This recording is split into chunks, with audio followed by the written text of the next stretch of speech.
Previously on Their Place Prom Dreams, I could always count on her to be there for me, even when the rest of the world wanted nothing to do with me. Then, the cancer took her away from me. What the hell is this supposed to be? Some kind of a morbid love poem? Or maybe it's the opposite. Maybe it's supposed to be a threat. What are you doing in the girls' room? You need to leave!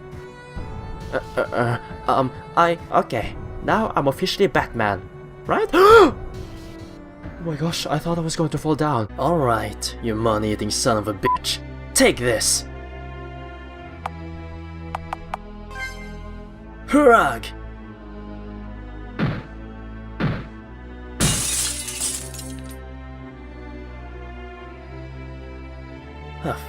Huff. Yeah, looks like that did the trick. About damn time. Now, to figure out where this key goes... Oh, I got the key of loneliness.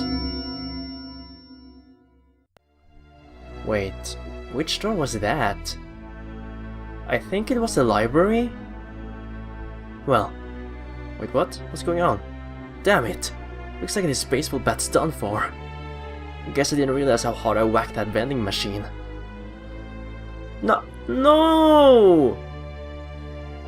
No!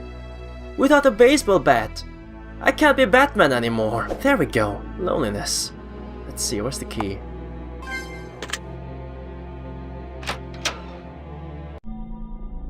Alright. I don't like the feeling I get for entering this place. Now, is there anything interesting? Wait, what? Demons in the Judeo-Christian mythology and legend. The exact nature of origin of the being known as Moloch, also known as Moloch, Melech, or Malcolm, is unclear. However, it likely began as a religious practice or deity in ancient Semitic culture. Wait, what? Culture? What? As a practice, Moloch involved human sacrifice, particularly that of children. As a deity, it was the being to which these children were sacrificed. The practice of child sacrifice and the worship of Moloch were eventually forbidden by the laws of the Jewish people, as stated in Leviticus 18:21. Do not give any of your children to be sacrificed to Moloch, for you must not profane the name of your God. I am the Lord. New International Version. Over the centuries, Moloch has reappeared as a figure within demonology, grimoires, and classical literature, usually as a demonic entity or a metaphor for death, destruction, and savagery. Oh dear, this demon sounds like a horrible person. Surprisingly, yeah, okay, in a good condition. A summary of William Shakespeare's Romeo and Juliet. After unsuccessfully attempting to stall the marriage between her and Count Paris, Jude visits Friar Lawrence, the man who had secretly wed her to her true love, Romeo. She is given a potion that will allow her to stage her own death, thereby avoiding the wedding and giving her a chance to run away with Romeo. However, tragically, Romeo is not informed of her plans in time, and after slaying Count Paris, poisons himself under the assumption that Juliet is actually dead. When Juliet awakens to find her true love's body, she kisses her lips in the hopes of poisoning herself as well. When this fails, she takes Romeo's dagger and stabs herself with it. Romeo and Juliet is such a sad love story, man. The characters of William Shakespeare's Hamlet. Prince Hamlet, the Prince of Denmark and the main character of the play, son of the late King Hamlet and nephew of Claudius. When the ghost of his father appears to Hamlet, telling him of his murder at the hands of Claudius, the young prince becomes caught in a struggle between his conscience and his desire for vengeance. This struggle takes a toll on Hamlet's mental state, and over the course of the play, he becomes directly and indirectly involved in deaths of several major characters, including his own mother, Gertrude, and his love interest, Ophelia. Ophelia, the daughter of Polonius and sister of Laertes, who shares an uncertain romantic relationship with Prince Hamlet. Although she admits to have feelings for the young prince and him for her, Hamlet's internal struggle and sleeping sanity cause him to lash out at Ophelia and coldly refute her. This, along with the death of her father at Hamlet's hand, drives Ophelia to madness as well. After a scene where she delusionally sings about the faults of men who treat their lovers cruelly, she is found drowned in a brook, which is strongly hinted to have been suicide. Another sad story as well. A guide to mobility disorders. What? Oh, I see. Cerebral palsy, or CP, is a broadly defined group of motor disorders originating within the brain. While the causes of CP cases are often unknown, the neurological damage often occurs before, during, or shortly after birth. Symptoms of CP manifest in different areas of the body and to varying degrees of severity. Some individuals may have impaired movement of a single extremity, while others may have limited or no mobility throughout their entire body. Though it is often associated with the intellectual disability, only 1/3 of people with CP have comorbid cognitive disorders.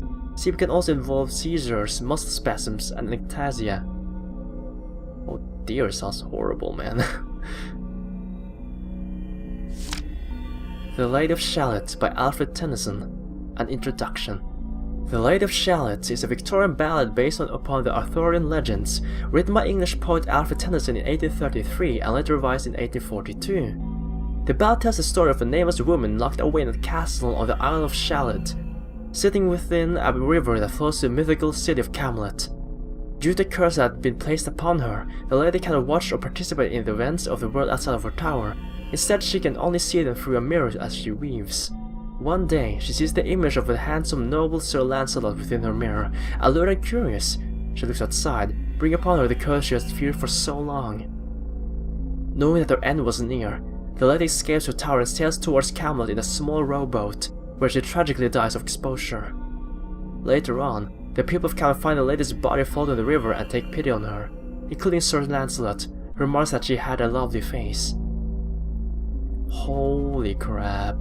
Like, all of these are just sad love stories, man. The Rise of a Giant, a history of Roth Industrial Inc. For decades, Roth Industrial has been a leading figure within the oil and energy industries. At its peak, the company was valued at nearly $380 billion in today's US dollars. When the company was founded in 1934 by entrepreneur H. Jericho Roth, analysts expected it to fail due to the lingering effects of the Great Depression and dwindling profits. This expectation was further fueled by news that Roth's infant son, Isaac Montgomery Roth, had mysteriously gone missing. However, to the astonishment of his peers, Roth emerged from his family tragedy not as a broken man, but as a sharp-tongued, ruthless businessman, and within a few years, company profits had skyrocketed. After the economic boost provided by the Second World War, Roth Industries was among one of the highest valued corporations in the nation, and to this day, continues making waves in the industry. While many CEOs had tried to emulate Roth's incredible underdog story, very few had succeeded. When asked about his secret before his death in 1972, Roth had only this to say: "My only secret is a lifetime of hard work, smart decisions, and the unwavering willingness to do what's necessary." Huh. So that's kind of the background story of Dolores' family. Interesting. Now, what's on the second floor? Wait, what? Lay their dreams of love to rest. Oh dear, oh my gosh. What's that supposed to mean? An open book with a missing pages firmly affixed to the pedestal. To you, O maiden, whose dreams of love were denied by fate, kept bound in towers high, doomed to live among shadows and endless yearning. To you, O cursed one, who sang your dying love song until your blood froze cold, rest in peace, and may all know of your loneliness. Oh wait, that's... that was Lady of Shalott. But which page was that? This one? Let's see, this is... I think this was... yeah... it's Hamlet. Okay, this one was from Hamlet. Page 2 is from... let's see now. Yep. Okay, so... there we go, we found it. For the first pedestal, it's going to be the second torn page. May I please... okay, there we go. Torn page 2 inside the book. Okay, let's go. And the second pedestal has... To you, O maiden, whose dreams of love went unrequited. Cheated, lied to, refuted by the prince you adored. To you, O mad one, whose mind was left shattered by loss and the cruelty of a man. Rest in peace, and may all know of your suffering. Oh, that's Hamlet. That's for sure. Okay, and the third one should be... Romeo and Juliet. To you, O maiden, whose dreams of love slipped away from your grasp. Caught in the crossfires of feud, you found peace in the arms of your beloved. To you, O hapless one, who would take your own life before spending one moment without him. Rest in peace, and we all know of your despair. There we go. You placed torn page 3 inside of the book. Yay! I think we did it. There. That's all the pages in place. What now? Wait. What? What was that? Sounded like it came from downstairs. Oh,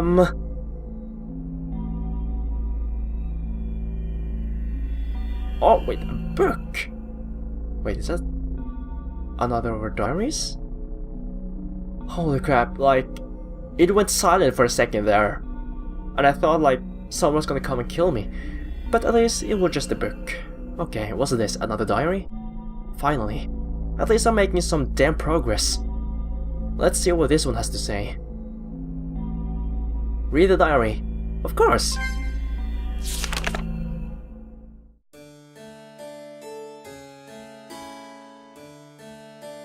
I would say that things didn't go much better in school than at home, but that would be an understatement. I was never very popular at any of my schools for obvious reasons, but when I entered high school, I found myself in a wolf's den, crawling with an all-new breed of scum and degenerates.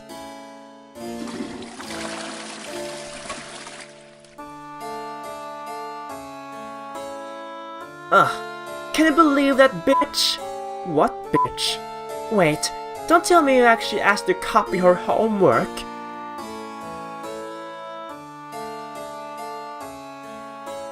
Come on, cut me some slack. Like the Barry would have killed me if I didn't turn something in. Yeah, well, you should have picked someone else.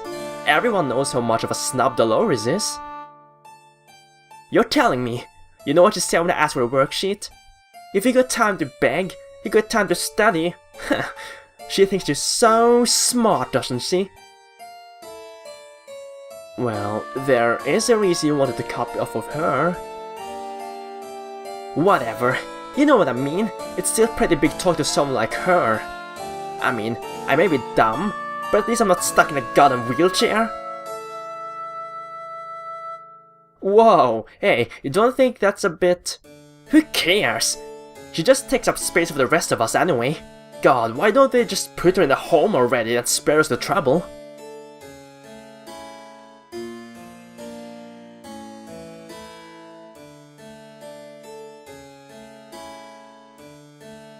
It wasn't just my disability that fueled the R either. They envied my grades. They knew how wealthy my family was. They knew that 6 out gets hammered down, and I just so happened to stick out more than most.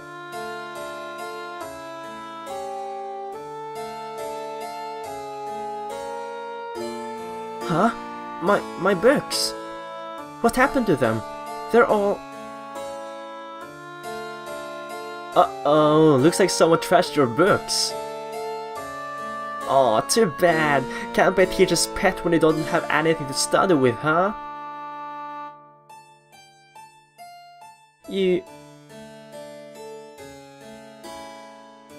Huh, what you gonna do? Run over us with your chair?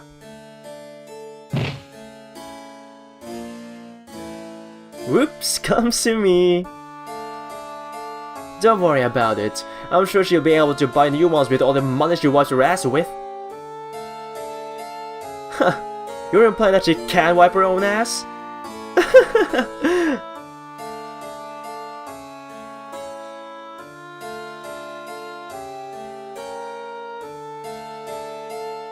This school called it a problem with peer relationships. Guess they couldn't be bothered to call it what it really was. bullying. The council tried to help, but I guess there's only so much you can do to make people stop hating your very existence. But the worst part of all wasn't the hatred from bullies, it was the complete indifference from everyone else.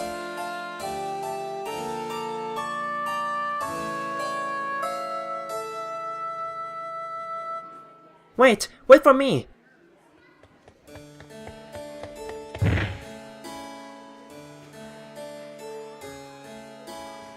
Oh.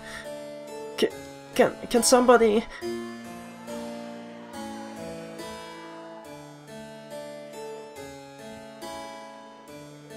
Please, someone, anyone, help me! Help me!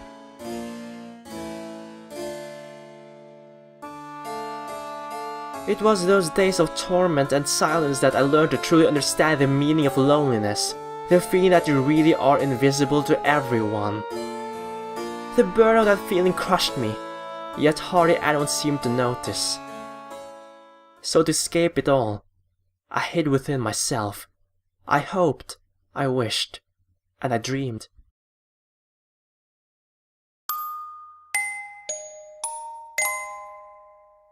I dreamed of something I'd only read about in books. Something that I wasn't even certain was possible. True love. A fairy tale romance where the prince swept the princess off her feet, where he would rescue her from the dragons that plagued her life. An unconditional love from a boy who would finally accept me for who I really was. Call it childish if you want. Call it trite, sentimental, unrealistic. You can even call it demeaning if you want. But to me, it was my hope. My chance at happiness during a time when I had none. It was my precious dream. My one reason to hold on in an empty, hopeless world.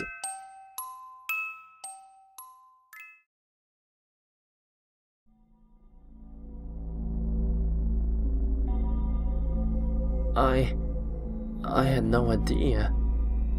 I had no idea something like that was going on. That's not something I would wish on anybody. But that can't be the whole story.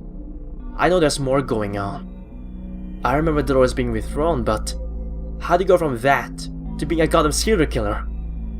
And most of all, where in the hell did you get all this power? Oh my gosh. I feel sorry for her. Her backstory so far is super... What? Something small and shiny sits on the bench. Another key? Was this here before? Take the key. Yeah, of course! I got a small key. What's the small key for? No label or anything. I wonder what it unlocks. Who knows, but we'll eventually figure it out. But now what? What we got here? I got a small key, I got the elevator key. Oh, wait a minute. I know what this key is for. That cabinet in the biology lab, right? I mean, I could... That freaking head. Just, it creeps me out bad. I don't like that head. Just get away from me. Put it back inside of that freaking locker. Okay, here we are. Oh, chemistry lab. Let's see now. There's something shimmering inside the cabinet, but the door is locked. Good thing we got a key. A small key. Use a small key. Okay. Hello? Oh, come on, dude. The cabinet contains a bottle labeled rodenticide. Oh, rat poison. Why would something like that be in... Hold on. I should know better. This place, this world doesn't play by the same rules. In any case, I should probably take it. Who knows what kind of messed up scenario I'll need it for. Take the rodenticide. Yes, please? Okay. Kyle? You got a memory of a goldfish. Don't you remember the rats from earlier in the freaking dining hall? Like, come on, man. So, is there anything else in here? Hey, looks like something else is back here. Take a closer look. Sure? Closer inspection reveals a small vial with a label on it. What the hell? Oh, sarin! Oh my gosh. Look at that name! Propan 2, while methyl phosphonofluoridate. Oh my gosh, that's a complicated name. Hey dude, are you okay? Sarin! As in nerve gas! What the hell? Man, this is even more messed up than I thought. No doubt about it. She obviously wants me to use this for something. But no way in hell am I touching that stuff with my bare hands.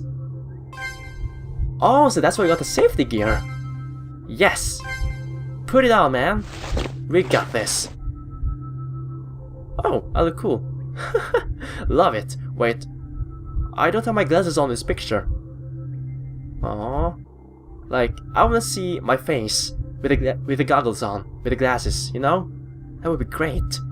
Okay, I hope this is enough to protect me. Here goes. Take the vial of sarin. Yes.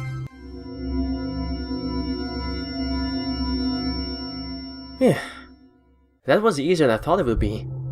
Still, one wrong move, and I'm a dead man. Better use what I need and get rid of it as fast as possible. Alright, so let's kill those rats. Because that rat poison, it will take several days for those rats to die. But with sarin gas, I will kill them right away. Screw this head. Can I please cover it with something? Like, I feel like it's gonna randomly like float up in the air and just chase me down the hall, and I'm gonna be like screaming like a little girl because it's freaking horrifying. Please don't let that happen. Please don't let that happen. That's like the last thing I want to face, you know. Those things are still here. Well, here goes. Hope this nerve gas doesn't wind up killing me along with them. What do? Do I just put it down here? Wait, I can use this apple here. There, the bait is set. You place the apple on the floor. Oh my gosh, Kyle, please. Alright, where's the sarin? There we go. You know, we call it nerve gas, but it looks like the stuff is actually a liquid. You'd have to vaporize it before you could gas anything with it. And since I don't have the means to turn this stuff into gas, I'm gonna have to figure out another way to disperse it. Maybe if I got them to eat it somehow. Kyle! Are you freaking there's an apple right in front of you, man!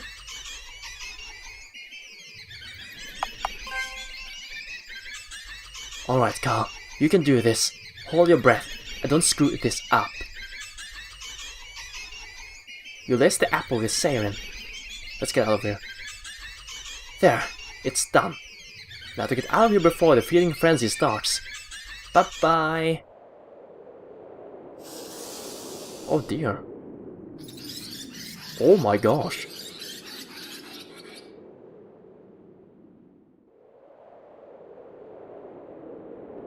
That didn't sound very pleasant. No, it didn't. I wonder if it worked. I should probably keep this gear on if I go check. Alright, let's have a look. Well, they are as good as dead. Whoa!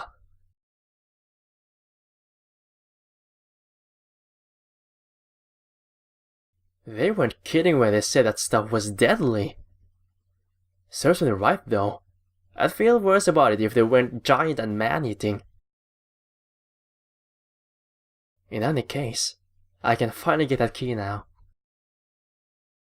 Wait, how do you know they were man-eating? It's not like I tried to encounter them, but I guess they were hostile? I have no freaking idea. A silver key. Wait, is that not a key? Key of doubt. Wait, is that for the administration building? It has to be. It has to be. Because I remember that what? Oh, okay. You took off your safety gear. Yeah, thank God that's over with. Wish I could burn all this stuff just to be safe, but this will have to do. You threw the sarin and exposed safety gear in the trash. And I don't think I'll need this anymore either. Man, talk about a red herring. You also threw away the rodenticide. Now, to figure out where this key goes. Well, what I was going to say is that the gym requires the key of judgment, which means the administration building is all that's left right now. Yeah? And I don't remember which key the music classroom required, but we got this one. It's locked. There's an inscription above the door. Doubt. And I was right. Key of doubt, and I barely have anything in my inventory right now. That's kinda sad.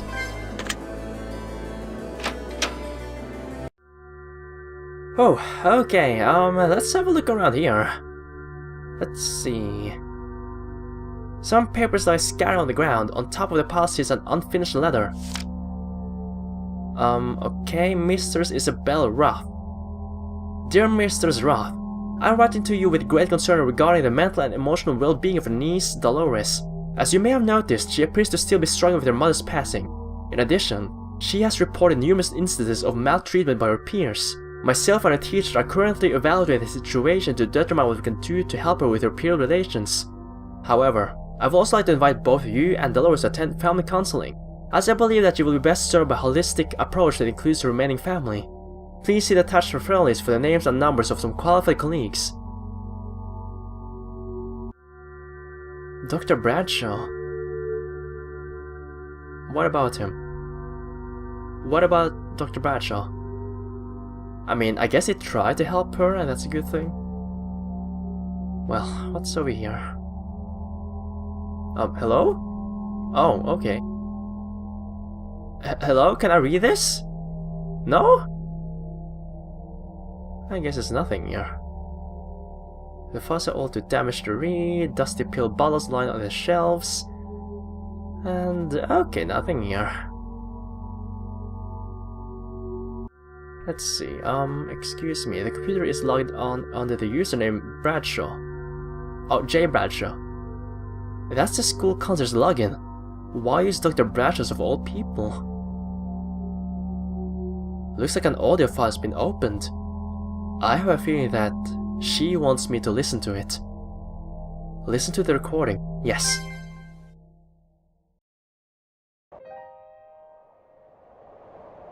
Now playing Roth Dolores session 0403 2015, okay.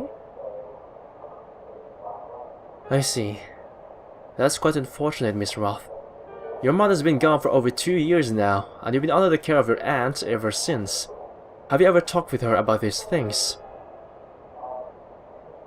No? And why is that? Auntie, she doesn't care about my problems. She doesn't care about anyone but herself.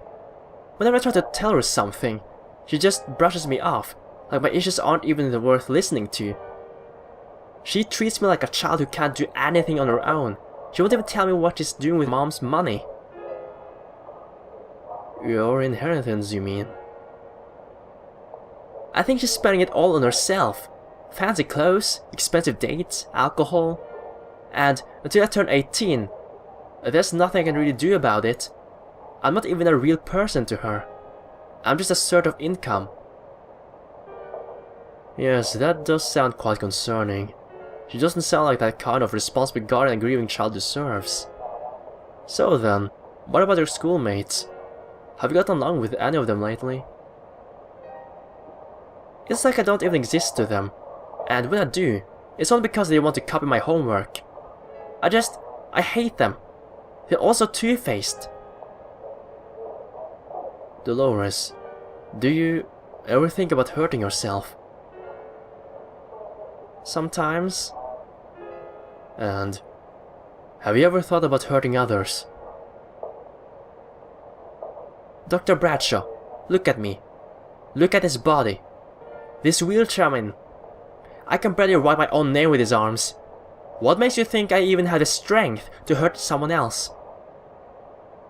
It's not about your ability to harm, Dolores. It's about your state of mind. You can be honest with me. Imagine that you did have the physical ability to hurt someone. Would you want to? I don't know. What? Dr. Bradshaw, you knew, didn't you? You knew she could have done something awful. Why didn't you stop her? Then again, he might have tried. Maybe it was too little too late. Okay, let's go upstairs. Head of school office. Oh, right. Oh, freaking hell. This is not good. Okay, hey! TV? What the heck is a TV doing here? Well, it's gotta be here for a reason. I should probably take a look at it. Check the TV. Yes.